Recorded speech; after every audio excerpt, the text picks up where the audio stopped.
Hello and welcome to another Play Better Chess video. And so today I'm going to be covering Capablanca the chess machine, which was a nickname he acquired when he went on a long unbeaten chess streak back in the early 1900s.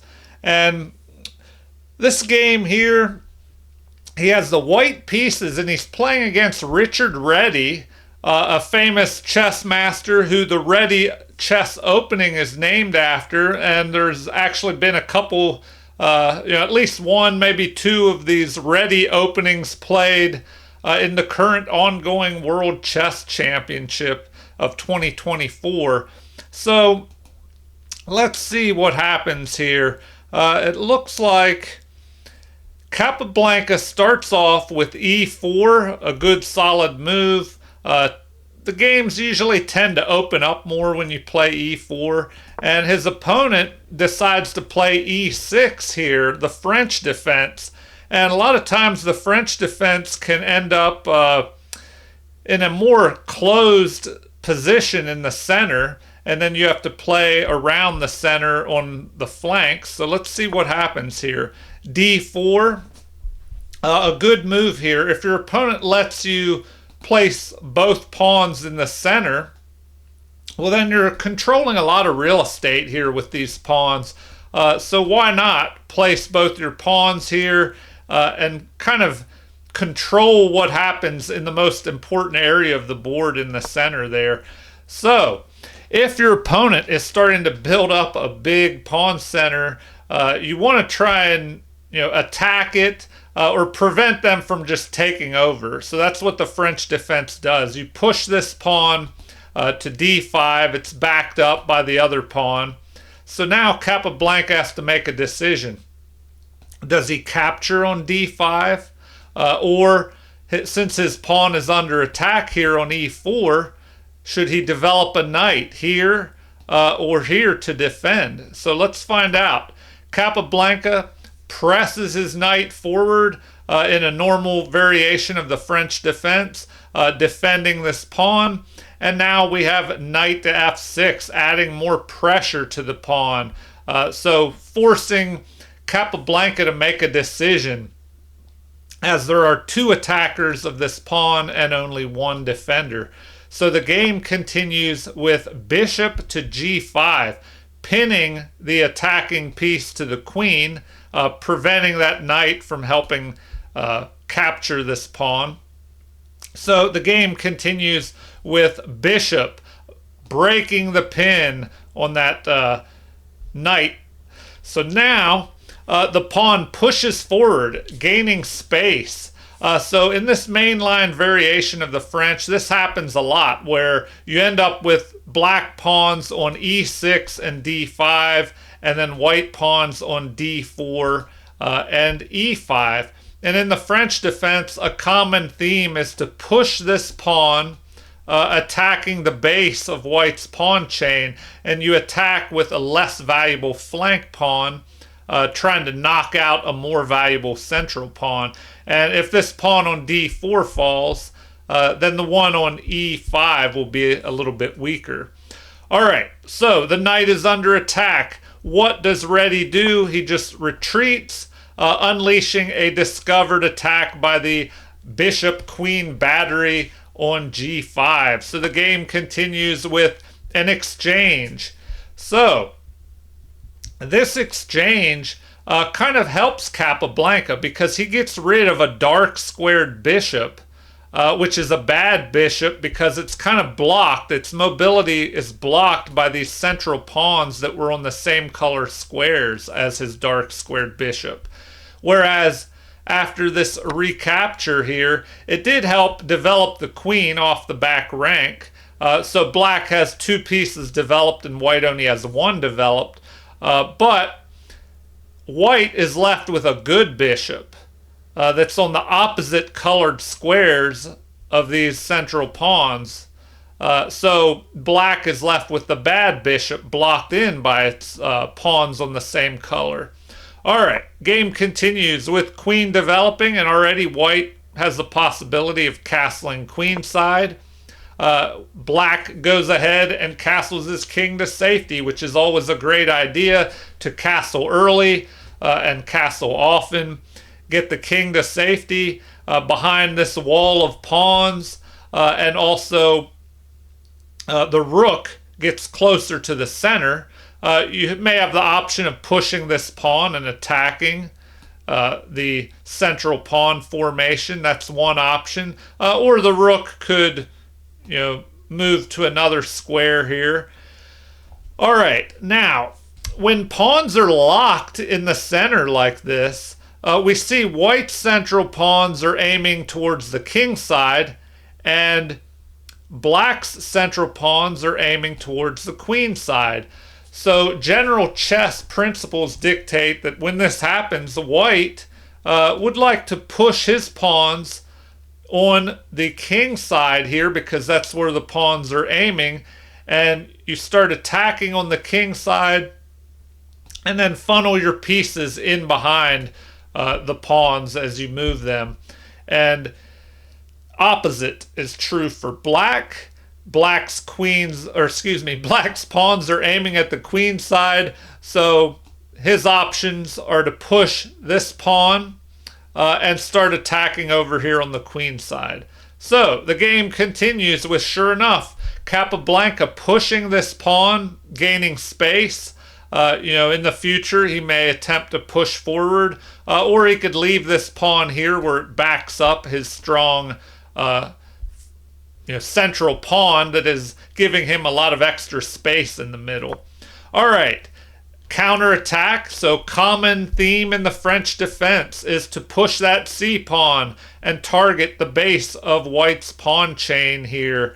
So the game continues with knight backing that pawn up. That way, if the pawn is captured, well, then the knight can recapture here instead of the queen, because if the queen were to capture, well, then black could develop here and attack the queen, sending it retreating and kind of gaining a little bit of tempo. So knight jumps forward, applying more pressure to the central pawn. So the game continues with white deciding to capture here. And at this point, white has a slight edge of 0.37. And so after the knight captures, material is even.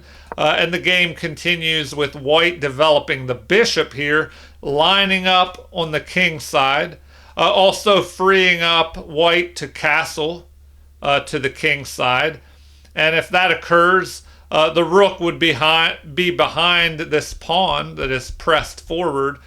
So the game continues with black attacking the central pawn. So black already used the c-pawn to knock out this pawn that was on d4, the base of this chain. Now there's another pawn chain. And instead of pushing this pawn, which would be captured by the knight, and attacking the base of the chain, instead, another option is to attack the top of the pawn chain. So attacking this pawn. White does not waste any time. His pawn was under attack, so he counterattacks. And now we have queen capturing, which is best, creating a battery threatening to capture this pawn. So Capablanca pushes forward with his pawn, fortifying it. And now we have bishop developing. So the game continues with castling by Capablanca, bringing his rook closer to the center. It's also lining up on the queen here. So if this knight and pawn were to move out of the way, it could unleash a discovered attack on his opponent's queen. So here we have a capture. Knight captures the bishop. So Capablanca decides to recapture with the pawn, which is interesting. A beginner would maybe capture with the queen, not wanting to break up their pawns and be stuck with an isolated pawn. But if the queen captured this knight, I guess there's a possibility of knight jumping forward and harassing the queen. So maybe that's why Capablanca captured. But he also captures this pawn towards the center. Now he has a strong central pawn. Uh, well, it remains to be seen how strong it will be because a isolated pawn can become a weakness as you go into the endgame because it's harder to defend. These pawns that are all side by side kind of defend one another, except for the base pawn. And these pawns can help defend one another. But this one could be an endgame weakness. So let's see what Capablanca does here. His opponent retreats the bishop. Maybe with the idea of repositioning the bishop here and lining up on that pawn. So the game continues with the first inaccuracy being played here. Capablanca decides to place his rook on the half-open file, targeting this backwards pawn, which can be a weakness, and maybe fortifying for the knight to jump into this outpost. Then if it's captured, the rook could recapture here. So the computer says that that was an inaccuracy, that it would have been better to leave the rook on f1, here on f1, where it remains lined up on the queen. And it would have been better to bring the other rook over, which is the worst placed piece. This rook over here in the corner would have been better placed on e1. But let's see how Capablanca continues here. His opponent does in fact line up on the isolated pawn. So maybe there's a threat of bringing the knight up and attacking as well. So Capablanca decides to bring his knight forward. Another inaccuracy. Apparently it would have been better to play knight up to e5 here. So that is what the computer prefers. But after this knight move, the game jumps to almost half a pawn's worth of material in favor of ready here. So the best move is found, pushing forward, trying to get rid of that backward pawn. And now Capablanca plays a great move here. He drops his knight back, and now he's eyeing this pawn with a possible capture and attack of the queen. He could maybe jump his knight here if this pawn pushes forward. But let's see what he has in mind here. So the pawn pushes forward, attacking the knight. That's an excellent move, but apparently it would have been better to place the rook over here. The one rook that's not doing anything in the corner. All right, the knight jumps forward, and we have a bishop capture, knocking that knight out of there. Now, generally, if there's pawns on both sides of the board, you want to keep a bishop, especially if you can go into a bishop versus knight endgame. Then a bishop in a bishop versus knight endgame with pawns on both sides of the board would be a little bit of an advantage. Because that knight takes longer to move from one side of the board to the other, whereas the bishop can zip across the board in one move, possibly. All right, recapture, the best move, keeping that pawn backwards here. So, will there be a capture trying to get rid of the backward pawn? Let's find out. Yes. The pawn is captured. The backward pawn has been gotten rid of. But now Capablanca is able to recapture with an attack on the queen. The computer actually liked a pawn recapture. But that would open up Capablanca's king side a little bit. So I can see why he didn't play that move. All right. So the game continues with the queen sidestepping, protecting this pawn, and getting out of the line of fire of the rook. So now we have rook centralizing here and a capture. So after capture, queen captures, and the queens are coming off the board, and it leaves Capablanca with more pawn islands here. So a pawn island is one or more pawns that are side by side. So here is one island, and then we have another island here, here, and here. So Capablanca is left with 4 pawn islands versus only 3, one here, and here for ready. Now, when you have more pawn islands, it can be harder to defend those pawn islands, especially all these isolated pawns here. So, it's Ready's turn. He moves his king towards the center, which is usually a good idea. He probably didn't go here because the knight, has the possibility of jumping forward and attacking the king, maybe, or even, I don't know. I guess it could go here as well. So the game continues with rook adding pressure to this pawn. So 2 attackers of the pawn. There's only 1 defender. So the opponent decides, instead of, if this was a computer game, you'd think, oh, did he have a mouse slip there? But since this was in the time before the computers, this game was played, about 100 years ago. So you would think the rook maybe should have gone here. The computer says that rook to e8 is still good, but king to f7 is actually preferred. So, it doesn't even mention anything about putting the rook here on d8 to protect this pawn. Let's see here. I guess if you capture this, there's a possibility of then putting the rook over here, and then applying pressure to this pawn. But let's see what happens here.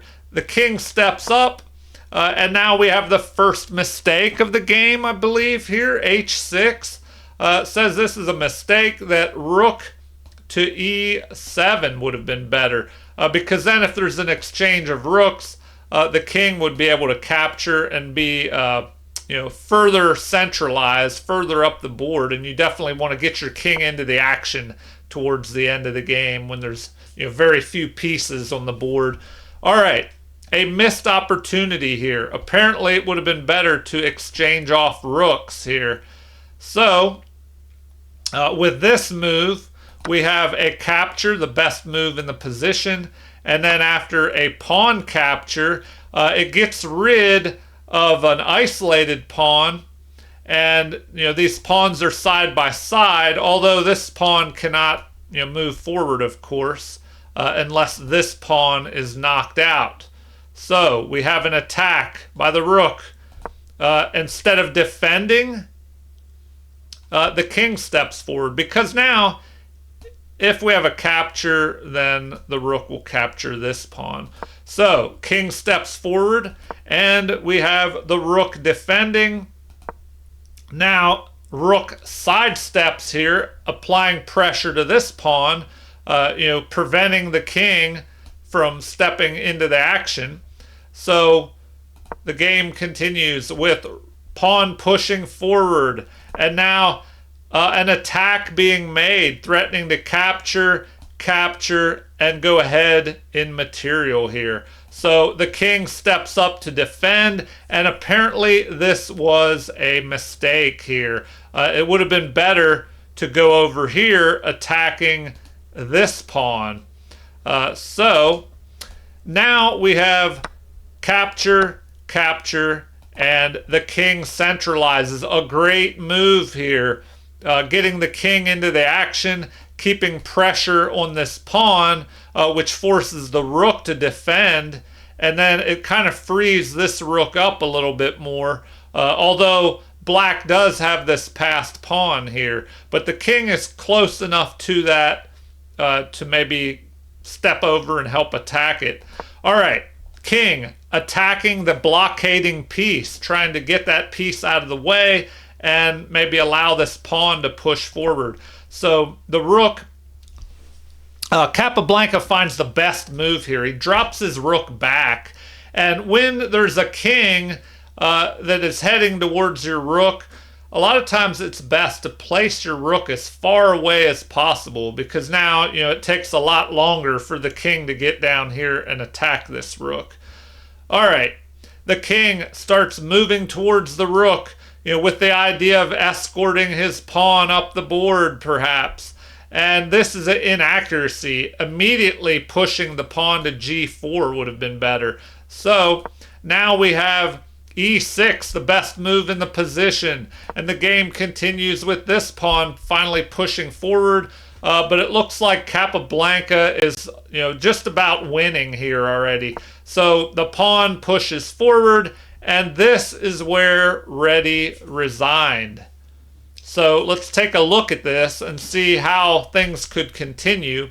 The best move, of course, is rook to e8, blockading the passed pawn, preventing it from promoting. So we'll go ahead and play that out. So rook to e8, stopping the pawn. And now we have, instead of picking this off, and then this would be captured, it looks like it's best to go here. Oh, excuse me. I may have moved to the wrong spot. I did. All right, it's best to go here, with the rook applying pressure, threatening to capture and check the opponent's king. But at the same time, king to f5 is a good move, because if this pawn decides to push forward, the king can move up here and defend this passed pawn, and then threaten to push forward and promote. So let's see what happens here. The best move was king to f5. And then after rook captures, which is best, now we have rook captures with check, king up to h5, and rook captures the pawn, and Capablanca would be left with this extra passed pawn here. So after rook checks, king attacks the rook, and now rook to f3, keeping an eye on this pawn and forcing the rook to remain on guard duty here. All right, so now it's saying that rook to f2 would have been better, because then you start attacking these pawns. So that's an option as well. I guess we could go back and look at that. Excuse me, rook to f2. So that immediately targets this pawn. Rook to b4 would be best. And now, let's see, this is under attack. So rook to e2 check is recommended as being best. But then the king can step over here towards these pawns. And now, let's see, king to g5 apparently. Computer likes that. Rook to d4. Rook to d2, getting behind the passed pawn, and then lining up on the king as well. So king to c7, targeting here, and it looks like b5, a5, attacking the rook immediately. So rook checks, king up to f6, and now a4. Nope, the computer changed its mind. d5, protecting the passed pawn with the rook, and now there's a possible threat, of pushing forward. So it looks like rook to c2, although now a4, computer's saying that that's a little bit better, a4.